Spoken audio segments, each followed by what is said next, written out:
Welcome back to the spending thousands and thousands of dollars on a $200 car that you're most likely going to slide into a wall channel.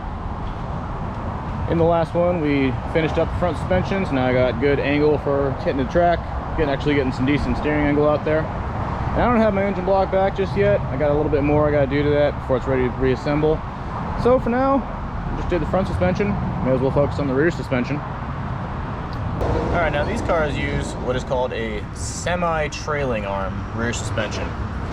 It's one of the most basic rear suspensions that I think I've ever seen, but honestly, weirdly enough, for its time, it wasn't that bad, but it does have some major drawbacks, which is the reason why we're gonna be changing some things up.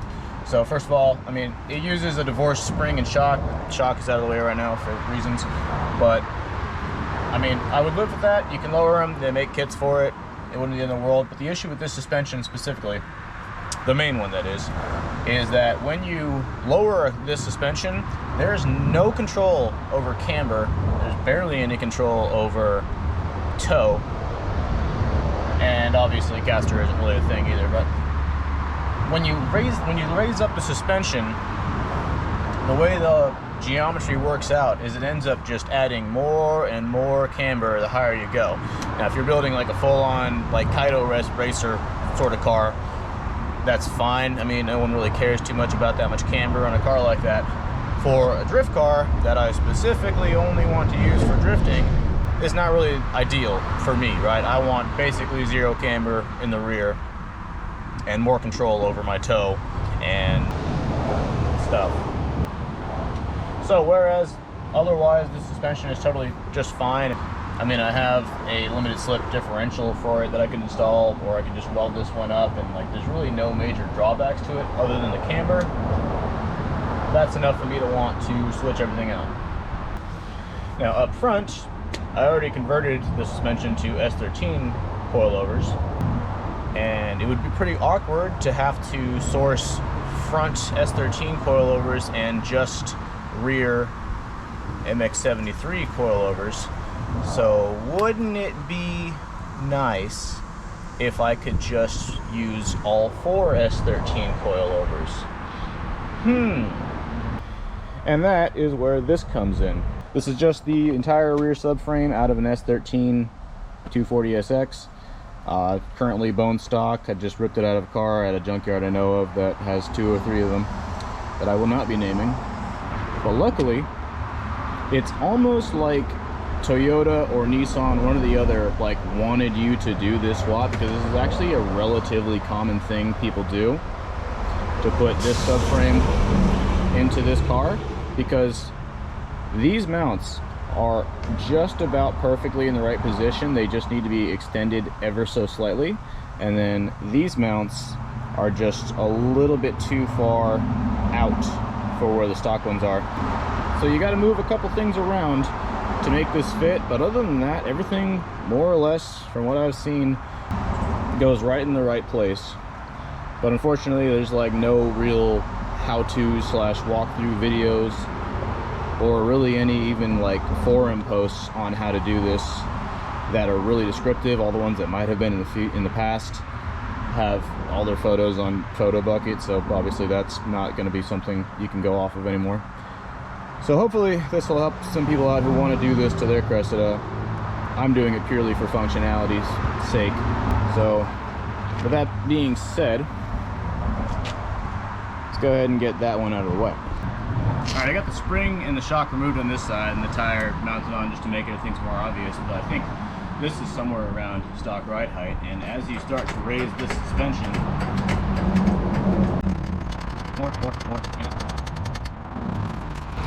and obviously this is a little extreme. I mean, I'm not going to run this ride height. This is stupid low, like 2 inches of ground clearance at most low. I think I'm getting close to rubbing on the over fenders, but you can clearly see why I don't want to run this rear suspension. And I mean, yeah, technically I could drift with this. I mean, the little camber is not really going to end my career drifting, but you know, it makes it a little bit harder. You know, there's just better ways to set up your suspension for drifting than this, and I have no control over this suspension in order to remove the camber. Plus, not to mention, I mean, you know, if you swap out the S13,